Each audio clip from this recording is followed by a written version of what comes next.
Hey Gemini, welcome to Wild Pearl Tarot. Today we're going to be doing a timeless tarot and oracle reading in my backyard for you.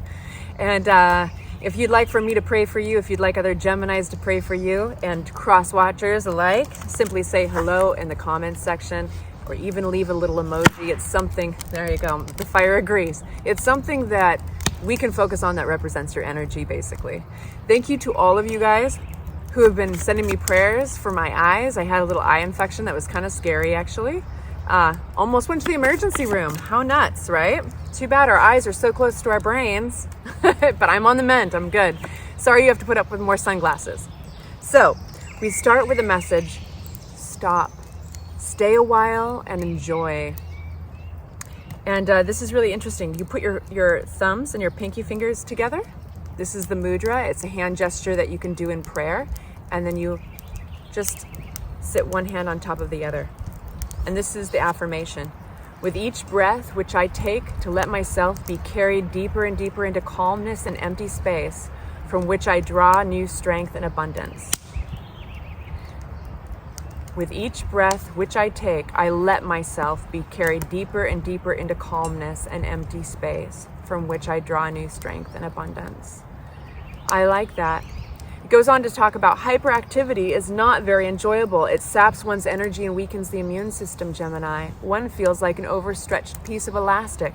And strangely enough, one cannot even stand the peace which one is trying to find. Perform the cool down mudra as often as you can and be careful to be aware of your breathing. This is the cool down mudra. So slowing down. You know, you've had a lot of readings lately kind of talking about the strength of your mental ability to look outside the box and communicate what you need, and the timing around that as well, how that plays into it. And I feel that this actually has a unique way of playing into it as well, right? It's calming down or stopping long enough to gather one's thoughts. Okay, so let's see what tarot has in store for you. We only take the cards that fly out. They have to choose to participate in this conversation. It's a living, breathing conversation, and we respect how they lie. So if they fly upside down, that's how we read them. So we start with 3, the Queen of Swords upside down. We have the Wheel of Fortune right side up, and we have the Hierophant. I'm going to get a little bit of clarity on these. And I'll tell you right now, Gemini, that it's going to be an extended reading for all of my Geminis that like to go deeper into the meanings. They like to get advice. That will be an option. A link below in the description box. Okay. One sec. Bear with me.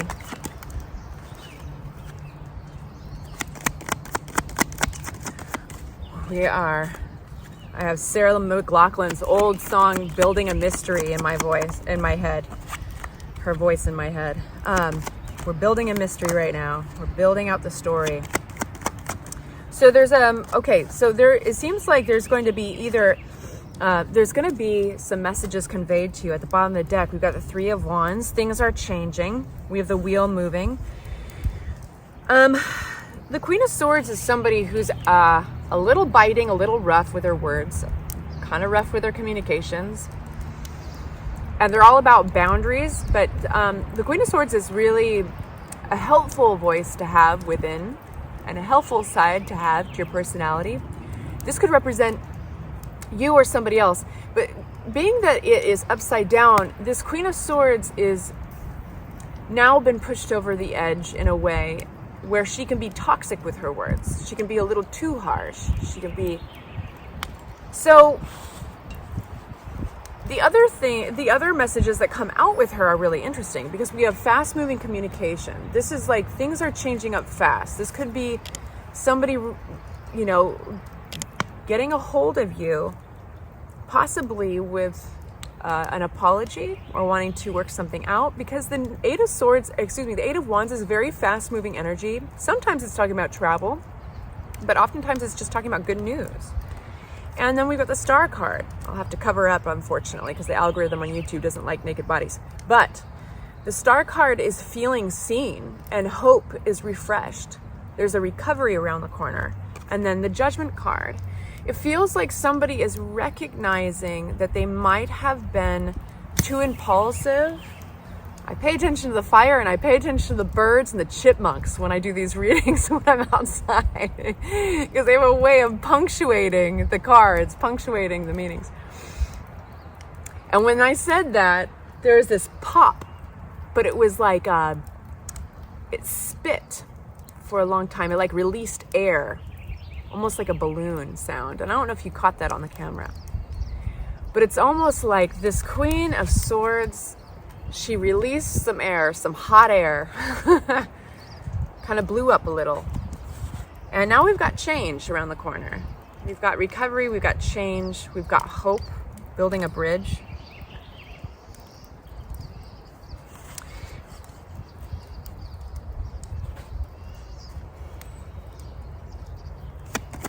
What's this Three of Cups upside down?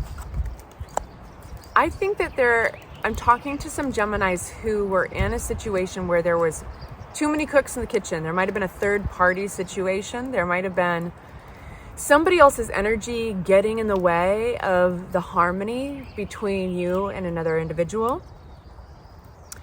And we have the good news that the Ace of Pentacles has arrived, and that is a gift. Now, if this is a relationship reading, which it seems that we're going towards, Gemini, that actually translates to being valued. What's this Two of Swords? Okay, looks like we're coming back together, being rekindled. A decision, a harsh decision, does not need to be made. If you were the party, because roles can be reversed, so let me give you a couple of examples. If you were the person who felt your boundaries were crossed, then I feel that you're going to be contacted with maybe an apology. But it could be that somebody misunderstood your intentions and spit at you, released some pressure. And this person could be a partner, they could be a lover, they could be somebody you're in a relationship with.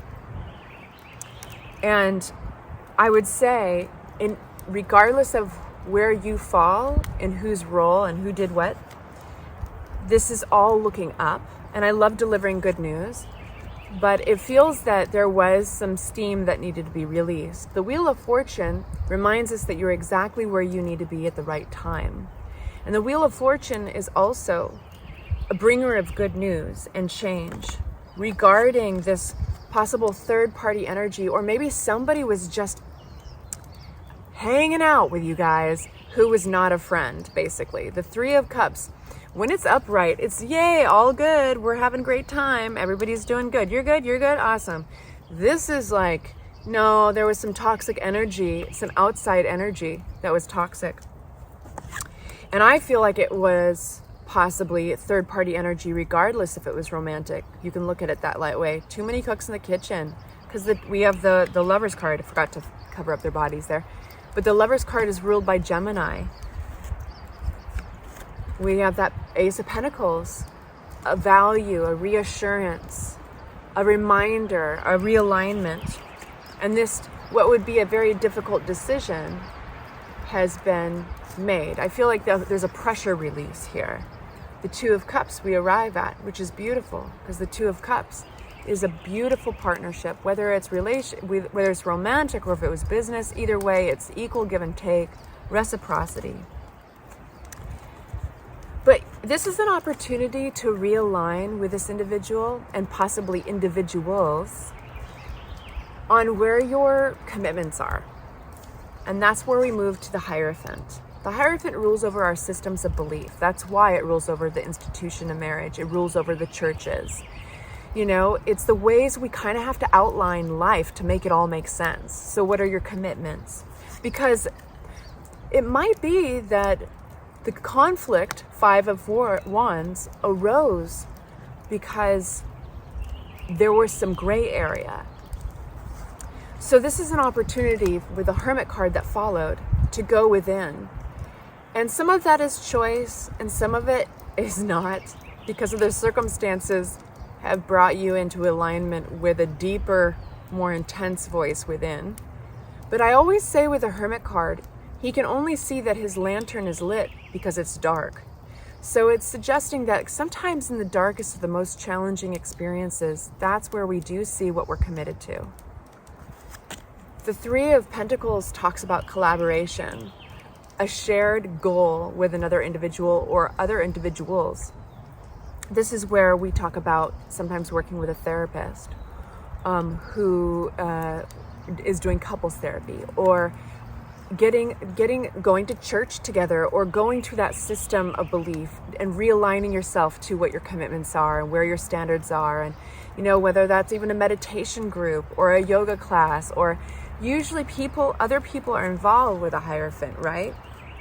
Because sometimes when we get lost, we go back to the herd. We need to go back to that system of belief.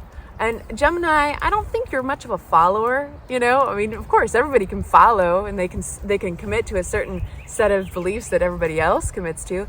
But this is not out of, don't mistake this for becoming complacent in your life.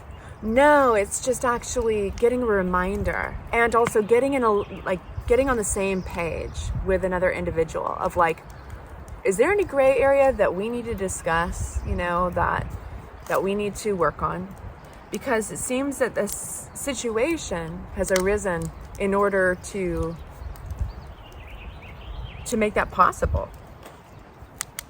What do we need to know about that Three of Pentacles? What else do we need to know about this collaboration energy? Page of Pentacles. So in this energy of collaboration, of possibly going back to a church or a therapy system or a counselor, or you get the picture, to realign, that's where you take on a growth mindset. So from this place, one can grow because they can be curious again. When we're curious, anything is freaking possible, right? I like the Page of Pentacles. It comes out with apprenticeships, right? It comes out with children too. It comes out with all the pages can represent children. But the Page of Pentacles is eager to learn, eager to expand. And that's a really unique and special place to be with oneself in the context of a relationship. It's like every relationship that has survived, whether it's friendship or romantic, or business, every relationship that's survived for a long period of time has gone through the flames, so to speak, right? Through the storm, and they get to make that decision. Which way do I go? Do I leave? Is this a fork in the road? Or do I take this as incentive to work on something? There's our punctuation.